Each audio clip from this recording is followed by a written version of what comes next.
Hello students, तो आज आप सभी का फिर से स्वागत है हमारे चैनल पर। तो आज हम करने वाले हैं क्वाड्रेटिक इक्वेशंस क्लास 10th का चैप्टर नंबर 4। इसमें मैं आपको फुल इंट्रोडक्शन दे दूंगा चैप्टर का विद एग्जांपल्स। ठीक है, आपका हर एक टॉपिक क्लियर हो जाएगा क्योंकि हर एक टॉपिक के साथ एग्जाम्पल जरूर होंगे। तो हर टाइप के क्वेश्चन मैं इस वीडियो में समझाने वाला हूँ, तो इस वीडियो को पूरा देखना, आपका पूरा चैप्टर कंप्लीट हो जाएगा इस वीडियो में। सबसे पहले हम समझते हैं क्वाड्रेटिक इक्वेशंस। हम चैप्टर पढ़ तो रहे हैं कि क्वाड्रेटिक इक्वेशंस होती क्या है बेसिकली। वैसे तो आपने क्लास 9th में भी पढ़ा था क्वाड्रेटिक इक्वेशंस के बारे में थोड़ा सा, कि क्वाड्रेटिक इक्वेशंस कौन सी होती थी, जिसमें डिग्री 2 होती थी।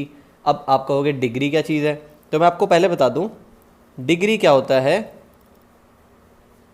डिग्री होता है कि हमारे जो भी पॉलिनोमियल, जो भी इक्वेशन गिवन है, वो इक्वेशन में वेरिएबल की हाईएस्ट पावर क्या चीज़ है, हाईएस्ट पावर क्या है। जैसे मैं कोई एक पॉलिनोमियल इक्वेशन लिखता हूँ 5x cube plus 2x square plus 3। इसमें आप देख सकते हैं कि जो वेरिएबल है हमारा x की हाईएस्ट पावर कितनी है, 3 है या 2, कौन सी हाईएस्ट है, 3 हाईएस्ट है। तो हम कहेंगे इस इक्वेशन में, इक्वेशन कब बनेगी है, इक्वल टू 0 रख दो इसको, इक्वल टू 0। अब बन गई इक्वेशन, क्योंकि अगर इक्वेशन इक्वल टू 0 नहीं रखोगे तो वो इक्वेशन नहीं कहलाएगी। ठीक है, इक्वेशन तभी कहलाती है जब इक्वल टू का साइन हो, LHS RHS हो। ठीक है, तो अब ये इक्वेशन बनी है। अदरवाइज ये इक्वल टू का साइन ना होता तो हम बोलते क्यूबिक पॉलिनोमियल। अब हम बोलेंगे इसको क्यूबिक इक्वेशन। क्यों? क्योंकि इसमें डिग्री 3 है। डिग्री कितनी है, डिग्री है इसमें 3, तो हम इसको बोलेंगे क्यूबिक इक्वेशन। इसी बात से मैं आपको एक बात और समझा दूं कि इक्वेशन और पॉलिनोमियल में फ़र्क क्या है। अगर तो इक्वल टू 0 में ना लिखता, देखो ये इक्वल टू 0 में ना लिखता, सिर्फ इतना ही लिखता 5x cube plus 2x square plus 3x या प्लस 3, तो अगर मैं इतना ही लिखता तो क्या कहलाता है, क्यूबिक पॉलिनोमियल कहलाता। बट अगर मैंने इक्वल टू 0 लिख दिया तो ये पूरा क्या बन गया, एक क्यूबिक इक्वेशन बन गई, क्योंकि इसमें आ गया इक्वल टू का साइन। ठीक है, तो इसको बोलते हैं इक्वेशन। और क्यूबिक क्यों बोल रहा हूँ मैं, क्योंकि इसमें डिग्री 3 है इसलिए बोल रहे हैं क्यूबिक। लेकिन हमें इस चैप्टर में क्वाड्रेटिक इक्वेशन पढ़ना है, तो ये इस चैप्टर से रिलेट नहीं करता। मैं आपको सिर्फ डिग्री समझा रहा था। ठीक है, तो अब देखो इस चैप्टर से अगर हम देखें क्वाड्रेटिक इक्वेशंस, तो डिग्री अब देखो क्या होगी, 5x square plus 2x plus 1। कुछ भी लिख सकते हैं आप एग्जाम्पल। बस आपको क्या ध्यान रखना है कि डिग्री कितनी होनी चाहिए, डिग्री होनी चाहिए 2। अगर डिग्री 2 है आपके किसी भी इक्वेशन में, तो वो क्या कहलाएगी, ये कहलाएगी क्वाड्रेटिक इक्वेशन।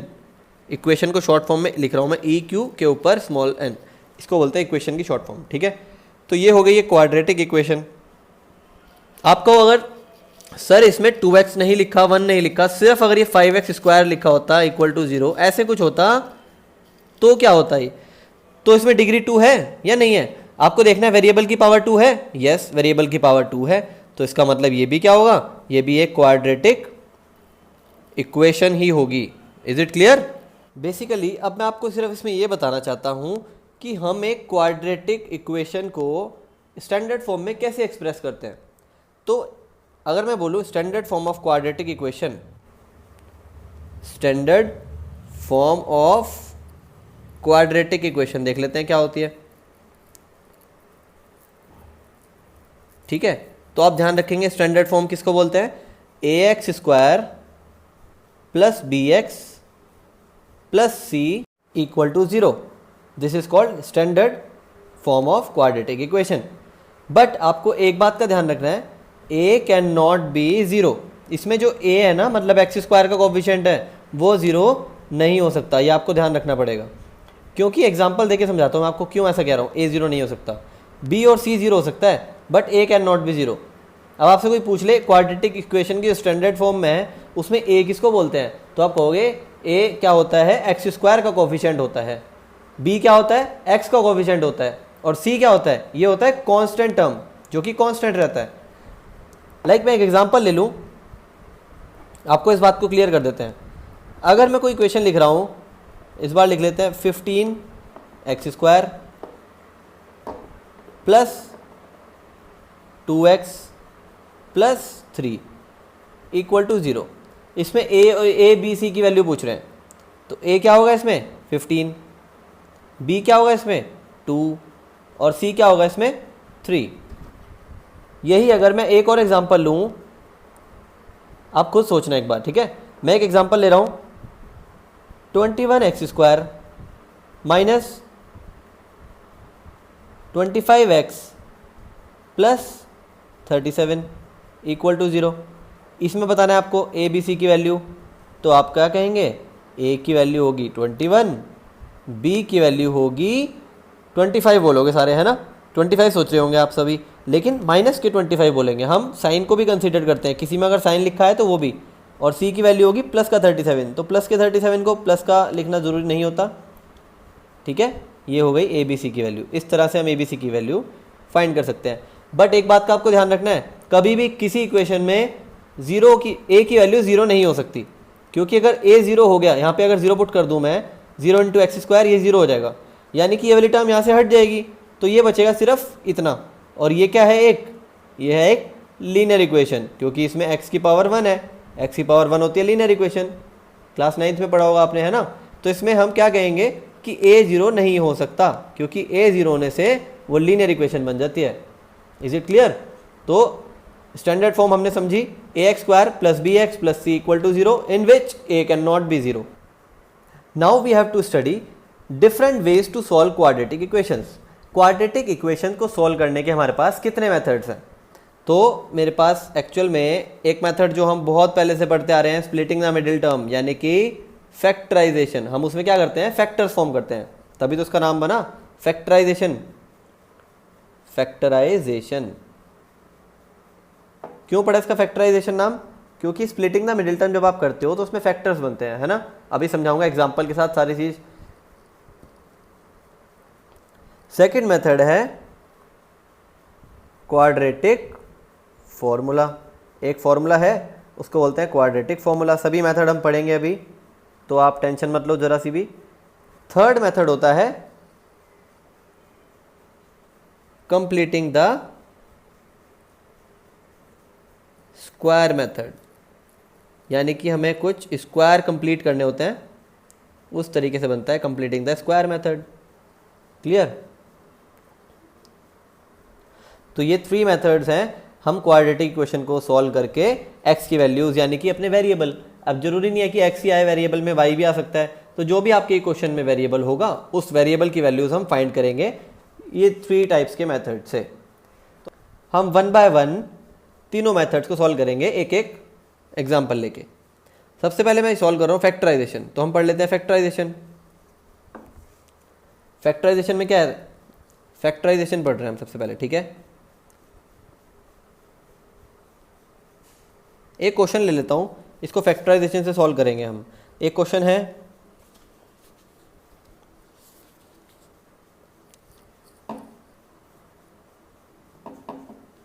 क्वेश्चन लिखो। एक सिंपल सा क्वेश्चन ले लेते हैं, एक थोड़ा रूट वाला क्वेश्चन ले लेंगे, ठीक है, 2 तरह से हो जाएगा।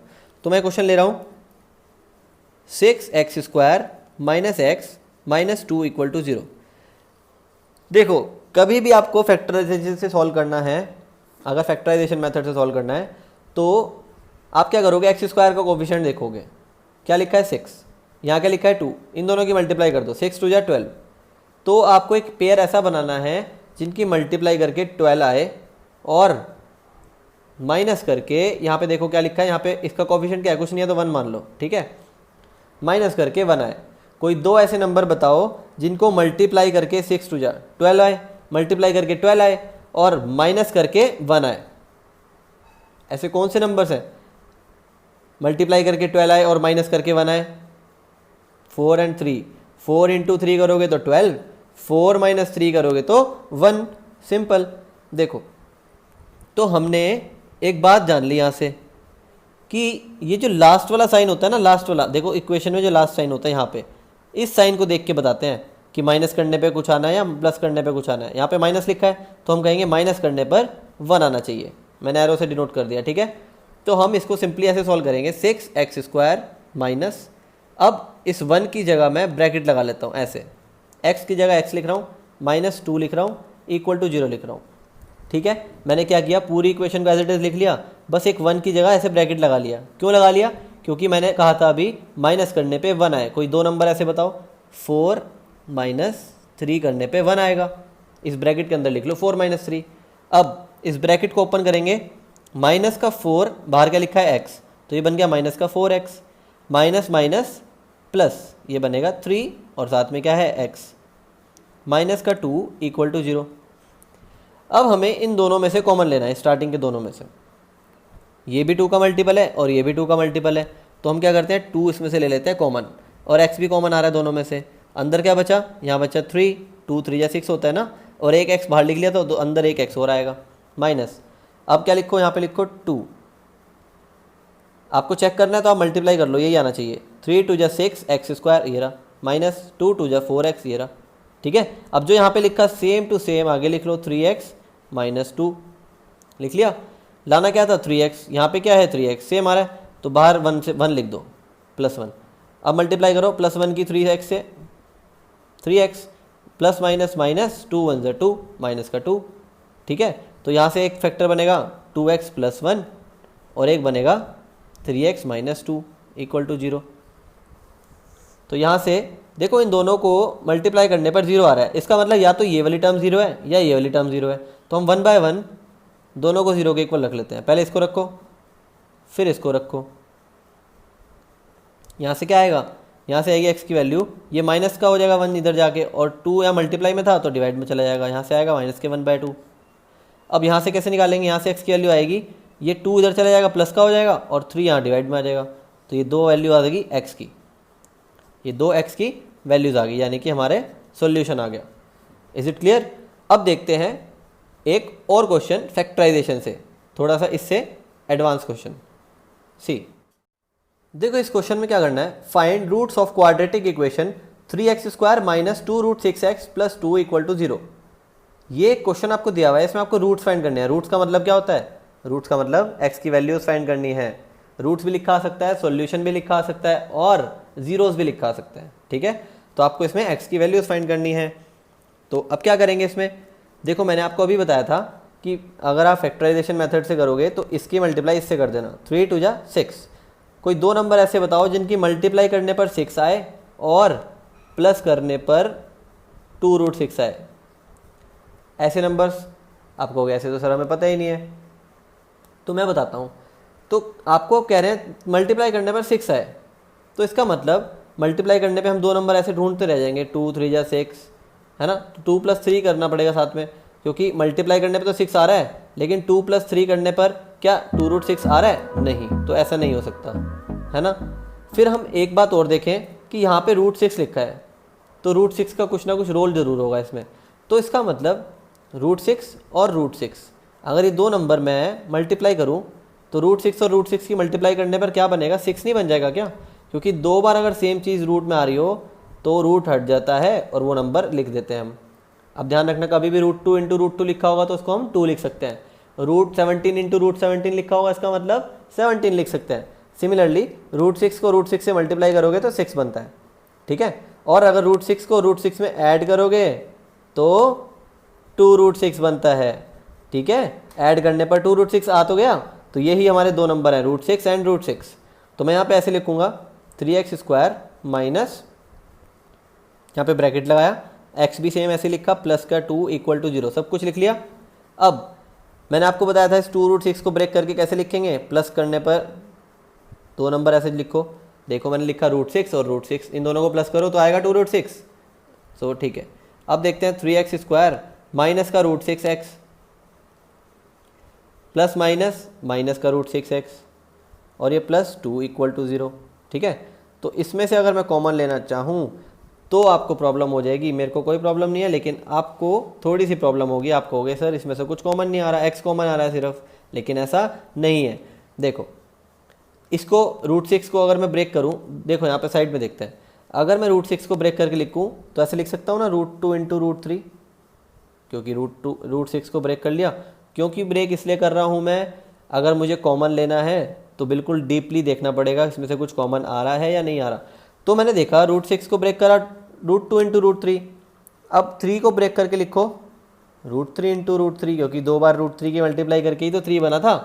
तो इनमें से कॉमन देखो, देखो कॉमन आ रहा है कुछ, √3 कॉमन आ रहा है दोनों में, तो मैं लिखूंगा √3 यहाँ पे कॉमन आ रहा है और इन दोनों में x भी कॉमन है, तो यहाँ पे क्या बचेगा √3x। क्यों बचेगा आपको मैं बीच मल्टीप्लाई करा के चेक कराऊंगा। माइनस यहाँ पे √3 तो बाहर आ गया, अंदर क्या बचेगा √2।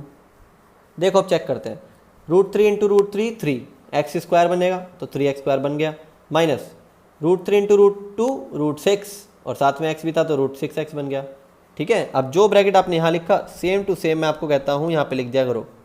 अगर आपने सही कॉमन लिया तो यहाँ पे लिख दिया करो, ये माइनस का साइन है। ठीक है, अब यहाँ पे देखो लाना क्या था मुझे, यहाँ पर माइनस के √6x, यहाँ पे क्या आ रहा है √3x, तो कमी किस चीज़ की है, माइनस के √2 की कमी है।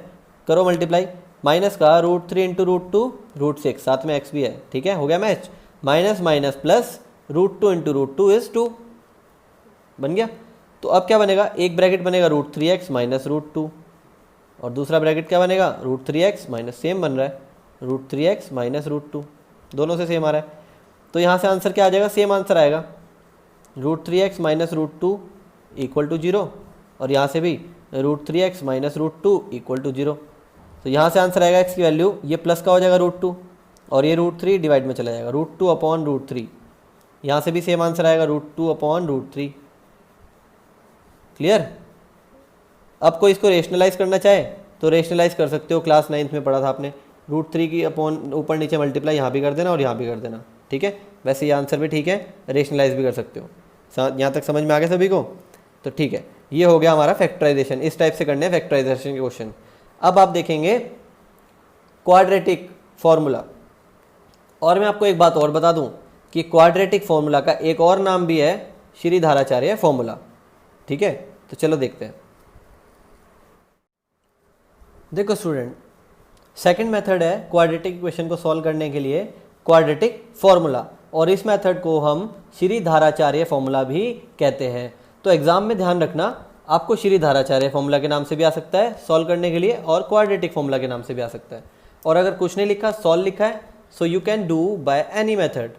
Okay, you can solve by factorization और बाय क्वाड्रेटिक फॉर्मूला, और you can solve by completing the square method. ठीक है, आप तीनों में से कोई सा भी मेथड कर सकते हैं, आपको x की वैल्यूज़ फाइंड करनी होती है। ठीक है ना, चलो देख लेते हैं। इसमें क्या कह रहे हैं कि सबसे पहले आपको जो स्टैंडर्ड फॉर्म मैंने बताई थी ax² plus bx plus c equal to 0, इस standard form of quadratic equation में आपको ये पता होनी चाहिए सिंपली, इसमें a0 नहीं हो सकता। ठीक है, तो आपको सबसे पहले a, b और c निकालना आना चाहिए।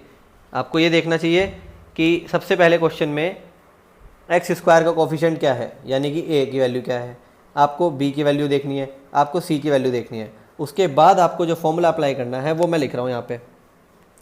फॉर्मूला जो है x की वैल्यू फाइंड करने के लिए -b plus minus √b² minus 4ac upon 2a, ये क्या है, क्वाड्रेटिक फॉर्मूला। अब आप कहोगे सर इतना खतरनाक फॉर्मूला ये याद कैसे होगा?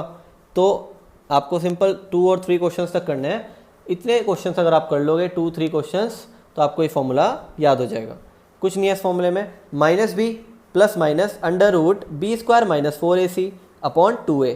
यहाँ से आप a भी देख सकते हो, b भी और c भी। अभी एक एग्जाम्पल से हम समझाएंगे कि इसको कैसे करते हैं।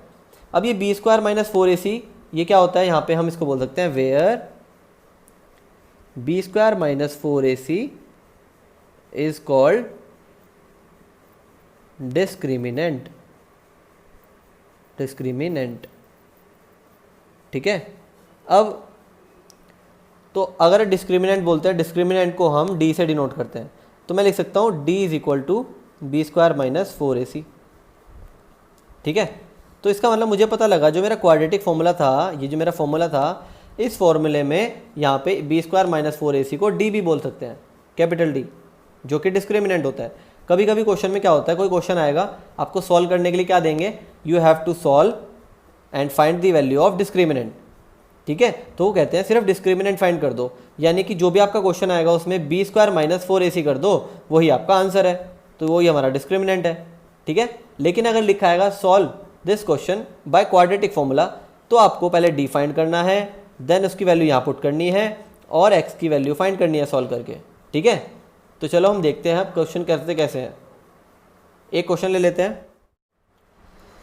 देखो ये जो क्वेश्चन दिया हुआ है इसमें लिखा है, ये क्वेश्चन हो गया यानी कि क्वाड्रेटिक इक्वेशन हो गई, solve by using quadratic formula, यानी कि क्वाड्रेटिक फॉर्मूला से सॉल्व करना है। तो मैं सबसे पहले मैंने आपको बताया था a, b और c की वैल्यू आपको फाइंड करनी आनी चाहिए। तो सोल्यूशन में क्या करेंगे, सबसे पहले हम लिख लेते हैं a की वैल्यू होगी 3, b की वैल्यू क्या होगी, b की वैल्यू है -5 और c की वैल्यू क्या है 2, मैंने लिख ली। नाउ हम क्या कैलकुलेट कर लेते हैं, पहले डिस्क्रिमिनेंट यानी कि b² - 4ac कैलकुलेट कर लेते हैं पहले। सिंपली मैंने क्या किया, मैंने b की वैल्यू रखी और इसका स्क्वायर करा, -4 लिखा, a की वैल्यू लिखी और c की वैल्यू लिखी, ठीक है। सिंपली b² - 4ac में वैल्यूज पुट करी है। अब 5 का माइनस का स्क्वायर करोगे तो प्लस हो जाता है, 25 हो जाएगा 5 का स्क्वायर, -4 3 = 12, 12 2 = 24, तो 25 - 24 कितना हो गया 1, d की वैल्यू आ गई 1। अब d की वैल्यू आ चुकी है तो अब हम क्या करेंगे, हम लगाएंगे इसमें using quadratic formula we have to solve. Quadratic formula यानी कि श्री धाराचार्य फॉर्मूला भी कह सकते हो आप, ठीक है। तो क्वाड्रेटिक फॉर्मूला लगाओ, x = -b + -√d/2a। तो यहाँ पे आएगा x = -b रखो -b की वैल्यू कितनी थी -5 प्लस -√d, d की वैल्यू कितनी है 1/2 × a कितना है 3। अब हम इधर देख लेते हैं। अब क्या हुआ, x = कितना हो जाएगा, प्लस का 5 हो जाएगा, प्लस √1 को 1 ही बोलते हैं, ठीक है, 1 का √1 ही होता है, नीचे आ जाएगा 3 2 6। यहाँ से दो आंसर आएंगे, कैसे, एक आएगा 5 + 1/6 और दूसरा क्या आएगा 5 - 1/6, क्योंकि प्लस माइनस था ना बीच में, तो यहाँ से आ जाएगा 6/6, दैट मीन्स 1। तो एक आंसर हो गया 1 और दूसरा आंसर क्या होगा, 5 - 1 = 4/6 यानी कि 2 to the 4, 2 3 = 6, दूसरा आंसर आ गया 2/3। These are the value of x। एक और एग्जांपल देख लेते हैं हम। अब देखिए आपके सामने क्वेश्चन लिखा है 2x² - 2√2x + 1 = 0। ये आपके बुक में एग्जाम्पल नंबर 13 है, पेज नंबर 85 पर। इसको कैसे सॉल्व करूँगा मैं क्वाड्रेटिक फॉर्मूला से, वो देखते हैं। देखो रूट वाले क्वेश्चन देख के ना स्टूडेंट्स को डर लगता है, लेकिन आपको कोई टेंशन लेने की ज़रूरत नहीं है, क्योंकि हम इजीली श्री धाराचार्य फॉर्मूला यानी कि क्वाड्रेटिक फॉर्मूला से इसको सॉल्व करेंगे। तो देखो सबसे पहले a की वैल्यू फाइंड करो, x² का कोफिशिएंट यानी कि 2, ये होता है a। फिर b क्या होता है, x का कोफिशिएंट, तो ये पूरा ही बोलेंगे हम माइनस के साइन के साथ, -2√2। फिर c क्या होता है, कांस्टेंट टर्म यानी कि 1, ABC लिख लिया हमने। फिर हम d की वैल्यू फाइंड करते हैं, b² - 4ac कितना होगा, b² करो माइनस का 2√2 का स्क्वायर कर दो, ये हो गया b² माइनस 4 × a की वैल्यू रखो, फिर c की वैल्यू रखो। अब इसका स्क्वायर करेंगे, नेगेटिव का स्क्वायर तो पॉजिटिव हो जाएगा, 2 का स्क्वायर 4, √2 का स्क्वायर करोगे तो क्या आ जाएगा, √2 का स्क्वायर 2 होता है। मैंने आपको बताया था अभी थोड़ी देर पहले कि √2 × √2 करने पर 2 हो जाता है, माइनस ये कितना हो जाएगा 4 2 8, 8 × 1 8 ही होता है, ठीक है। तो ये भी 8 माइनस ये भी 8, कितना आ गया 0, तो d की वैल्यू आ गई यहाँ से 0, ठीक है। अब क्या करना है, हमें लगाना है श्री धाराचार्य फॉर्मूला यानी कि quadratic formula, x = -b + -√d/2a। इसमें वैल्यूज पुट करेंगे, -b की वैल्यू कितनी थी -2√2 प्लस -√d, d की वैल्यू कितनी थी 0/2 × a की वैल्यू कितनी है, a की वैल्यू भी 2 है। तो यहाँ से कितना आ जाएगा, माइनस माइनस प्लस हो जाएगा 2√2, ये हो जाएगा 2√2 प्लस 0 लिखने की तो ज़रूरत नहीं है, /4, ये 2 से कैंसिल हो जाएगा, ये कितना आ जाएगा √2/2। तो यहाँ से x की वैल्यू आई √2/2। एक बात का ध्यान रखना कि यहाँ से वैल्यू कितनी आई x की, a की वैल्यू आई, बट हमें पता है जब भी हम क्वाड्रेटिक इक्वेशन को सॉल्व करते हैं तो हमारे आंसर्स 2 आते हैं, 1 नहीं आता, क्योंकि हमने क्वाड्रेटिक इक्वेशन को सॉल्व किया है, लेकिन हमारा आंसर तो 1 ही आया। तो कोई बात नहीं, हम इसी को 2 बार लिख लेंगे, ठीक है। तो हमारा आंसर इसका मतलब सेम आया होगा, तभी एक बार आया। वैसे मैं देखूँ एक बार, ये कैंसिल हो रहा है ना कैंसिल, आप इसको ऐसे भी छोड़ सकते हो और इसको कैंसिल भी कर सकते हो। देखो मैं अगर इसको ऐसे लिख लूँ, इसको मैं ऐसे भी तो लिख सकता हूँ, 2 को ब्रेक करके √2 इंटू √2 लिख सकता हूँ ना। तो √2 से √2 कैंसिल हो जाएगा, कितना बचेगा 1/√2। यानी कि मेरे x की वैल्यू कितनी आई, x की वैल्यू आई 1/√2। तो एक बार 1/√2 आई तो दूसरी बार भी कितनी आएगी 1/√2। मैंने आपको बताया था कि x के 2 आंसर आएंगे और दोनों इक्वल होंगे, इसका मतलब इसमें। तो तीसरा और आखिरी मेथड हम देख लेते हैं, कंप्लीटिंग द स्क्वायर मेथड। ठीक है, तो इस मेथड को हम एक क्वेश्चन से समझते हैं। तो क्वेश्चन क्या है, solve by using completing square method, और ये क्वाड्रेटिक इक्वेशन हमको गिवन है, इसको हमें सॉल्व करना है कंप्लीटिंग द स्क्वायर मेथड। ध्यान से समझना, ठीक है, ज़्यादा भारी नहीं है, हमें कुछ इसमें बस स्क्वायर फॉर्म करना है, किसी तरह से स्क्वायर को कंप्लीट करना है, तभी इसका नाम बना कंप्लीटिंग द स्क्वायर मेथड। ठीक है, तो सबसे पहले मैं देख लेता हूँ कि मेरे को सबसे पहले ये चेक करना है कि एक्स स्क्वायर का कोफिशिएंट जो होगा उसको यहाँ से रिमूव करना है। मीन्स जैसे कि यहाँ पे 3 है तो यहाँ से 3 रिमूव करना है, मतलब यहाँ पे 1 बनाना है हमें। तो क्या करना पड़ेगा, इसको पूरी इक्वेशन को हम 3 से डिवाइड कर देते हैं। तो क्या होगा, यहाँ से 3 हट जाएगा ना, यहाँ पे भले ही जो मर्जी आता रहे, लेकिन मेरे को यहाँ पे 1 चाहिए। तो मैंने क्या करा, डिवाइड बाय 3। ऐसा करने से क्या होगा, यहाँ बन जाएगा x² माइनस यहाँ बन जाएगा 5/3x और यहाँ बन जाएगा 2/3। पहला स्टेप समझ में आया। सबसे पहला स्टेप हमारा कि हमारा x² का कोफिशिएंट 1 होना चाहिए, उसके लिए फिर मैंने पूरी इक्वेशन को 3 से डिवाइड कर दिया। देखो x² का कोफिशिएंट तो 1 बन गया, लेकिन यहाँ पे जो 5/3 आया है, मतलब x के साथ जो लिखा है, अब उसका करेंगे हम हाफ, और उसका हाफ का करेंगे फिर हम स्क्वायर। बस इसमें 3 ही चीज़ याद रखनी है। सबसे पहले x² का कोफिशिएंट 1 होना चाहिए, उसके बाद x का कोफिशिएंट जो भी है उसका करेंगे हम हाफ। यानी कि साइड में देख लो, 5/3 का हाफ मतलब कितना हो जाएगा, ये हो जाएगा 5 × 5/6। 5/3 का हाफ होगा 5/6। ठीक है, तो अब हम 5/3 का हाफ करने के बाद जो भी नंबर आएगा उसका करेंगे स्क्वायर। तो 5/6 का स्क्वायर, ये जो टर्म बनी है इसको हम अपने क्वेश्चन में ऐड भी करेंगे और सब्ट्रैक्ट भी करेंगे। वैसे इससे कोई फ़ायदा तो हुआ नहीं, लेकिन हमें स्क्वायर बनाना है, उसका फ़ायदा ज़रूर हो जाएगा हमको। देखो अगर मैं किसी ग्लास में 1 स्पून कुछ चीज़ ऐड करूं और वापस 1 स्पून वो चीज़ बाहर निकाल लूं, तो उसमें कोई फ़र्क तो नहीं पड़ा ना, वो क्वांटिटी उतनी रहेगी ग्लास में जितनी थी। ऐसे ही मैं इसको इक्वेशन को गलत नहीं करना चाहता, तो इसलिए मैंने यही चीज़ ऐड भी करी और यही चीज़ सब्ट्रैक्ट भी करी। इससे इक्वेशन पे कोई फ़र्क नहीं पड़ता। ठीक है, वो करी इसलिए है क्योंकि मेरे को स्क्वायर फॉर्म करना था।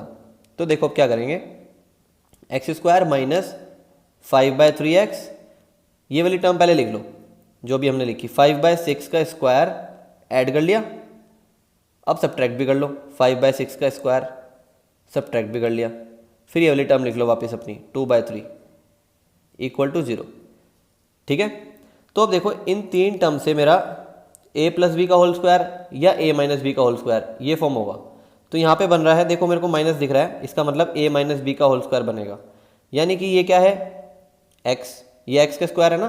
तो यहाँ पे ये किस चीज़ का फॉर्मूला है, अगर आपको a - b का होल स्क्वायर याद होगा तो आप डायरेक्टली लिख सकते हो x - 5/6 का होल स्क्वायर बन रहा है। क्यों, देखो एक बार चेक कर लेते हैं। करो x², a² करो x² आ जाएगा, प्लस b² करो तो ये आ जाएगा, -2 × a × b, 2 × this करके देखना, ये आ जाएगा। तो यानी कि ये जो टर्म होगी वो ये बनेगी। ठीक है, आपको फॉर्मूला जज करना आना चाहिए, बस आपको सिंपली इतना देखना है। अगर यहाँ पे लिखा है माइनस तो यहाँ पे लगा देना a - b, b क्या होगा, ये रहा, ये जो लिखा है ना, तो a यहाँ से ले लेना x, b यहाँ से ले लेना 5/6, और यहाँ पे माइनस देख लिया तो यहाँ पे माइनस लगा देना। अगर यहाँ पे प्लस होगा तो यहाँ भी प्लस लगा देना। ठीक है, तो a - b का होल स्क्वायर बन गया। अब जो बचा उसको राइट साइड में ले जाते हैं, इक्वल टू, ये कहाँ जाएगा, राइट साइड में जाके हो जाएगा प्लस का 5/6 होल स्क्वायर, और ये क्या है, प्लस का साथ में 2/3 भी है। अब क्या करेंगे, 5 का स्क्वायर होता है 25, 6 का स्क्वायर होता है 36, यहाँ पे है 2/3। इसका एलसीएम लेंगे तो क्या बनेगा, 3 और 36 का एलसीएम 36 आएगा। यहाँ पे 25 एज इट इज़, 3 12 या 36 होता है, तो 12 × 24 हो जाएगा। ठीक है, एक बात मैंने गलती कर दी, यहाँ पे प्लस का 2/3 था तो राइट हैंड साइड में जाके माइनस का 2/3 हो जाएगा। यहाँ पे भी लिखो माइनस का 2/3, यहाँ पर भी आ जाएगा माइनस। तो 25 - 24 = 1, तो इधर आएगा 1/30। 36 और लेफ्ट हैंड साइड में x माइनस 5/6 का होल स्क्वायर। ये तो ऐसे ही चलता रहेगा, ठीक है, यहाँ पे लिखना। फिर यहाँ से जब मैं स्क्वायर को हटाऊंगा तो राइट साइड में जाके अंडर रूट लग जाएगा। ये बात तो बहुत बेसिक सी है, हम बचपन से पढ़ते आ रहे हैं। जब भी हम स्क्वायर को यहाँ से रिमूव करते हैं ना तो राइट हैंड साइड में जाके अंडर रूट लग जाता है और दो साइन आते हैं प्लस और माइनस। तो इसके बाद हम यहाँ सॉल्व कर लेते हैं। x माइनस 5/6 इक्वल टू, यहाँ से स्क्वायर रिमूव कर दिया तो दूसरी साइड जाके अंडर रूट लगेगा 1/36 और प्लस और माइनस दो वैल्यू आएंगी। ये 1/36 का अंडर रूट क्या होता है? 1 का तो 1 ही होता है। 36 किसका स्क्वायर है? 6 का, तो ये बन जाएगा 6। तो प्लस माइनस 1/6 दो वैल्यूज आ गई। यहाँ से है x माइनस 5/6। अब x की वैल्यू निकालनी है तो हम क्या करेंगे, 5/6 राइट हैंड साइड में ले जाएंगे जो कि वहाँ जाके प्लस का हो गया, तो प्लस माइनस 1/6 भी लिखा था साथ में। यहाँ से x की दो वैल्यूज आएंगी, एक आएगी 5/6 प्लस के 1/6 और दूसरी वैल्यू आएगी 5/6 माइनस के 1/6। तो यहाँ से आंसर आ गया 5 + 1 6/6 यानी कि 1। और यहाँ से दूसरा आंसर क्या आएगा, 5 - 1 4, 4/6 कितना होता है? 2/3। तो एक आंसर आएगा 2/3। सो this is all about completing the square method. एक बार मैं फिर से रिवाइज करा देता हूँ। हमने क्या किया, हमने बेसिकली सबसे पहले ये देखा, पहला स्टेप हमारा क्या था, x² का कोफिशिएंट जो कि 3 था, इसको यहाँ से रिमूव करना था। तो मैंने क्या किया, पूरी इक्वेशन को 3 से डिवाइड किया, ठीक है। तो यहाँ से 3 रिमूव हो गया। उसके बाद जो भी x का कोफिशिएंट था यानी कि 5/3, उसके हाफ का स्क्वायर, पहले उसका हाफ किया, ये देखो इसका हाफ किया 5/6 आया। फिर 5/6 का स्क्वायर यहाँ पे ऐड भी किया और सब्ट्रैक्ट भी किया। ऐसा करने के बाद ये शुरू की जो 3 टर्म्स हैं, इससे क्या बनेगा, a + b का होल स्क्वायर बन सकता है या a - b का होल स्क्वायर, वो डिपेंड करता है यहाँ पे जो साइन होगा x के साथ। तो यहाँ पे माइनस साइन था तो a - b का होल स्क्वायर बन गया। जो 2 टर्म्स बची उन दोनों को उठा के राइट साइड में ले आके सॉल्व किया, और जब यहाँ से स्क्वायर रिमूव हुआ तो इधर जाके प्लस माइनस अंडर रूट में 2 वैल्यू आई, ठीक है। तो फिर ये 5/6 इधर जाएगा और सॉल्व करके x की 2 वैल्यूज आ जाएंगी। This is all about completing the square method. आप 1-2 क्वेश्चन और ट्राई कर सकते हैं, उसके बाद आपको बिल्कुल क्लियर हो जाएगा ये मेथड, ठीक है। Last topic is nature of the roots. देखो हमने श्री धाराचार्य फॉर्मूला, जो क्वाड्रेटिक फॉर्मूला हमने पढ़ा था, उसमें हमने डिस्क्रिमिनेंट फाइंड करना सीखा था। डिस्क्रिमिनेंट फाइंड करना सीखा था हमने, जिसको हम डी से डिनोट करते थे, है ना। तो हम डिस्क्रिमिनेंट की वैल्यू इसमें फाइंड करते हैं और ये चेक करते हैं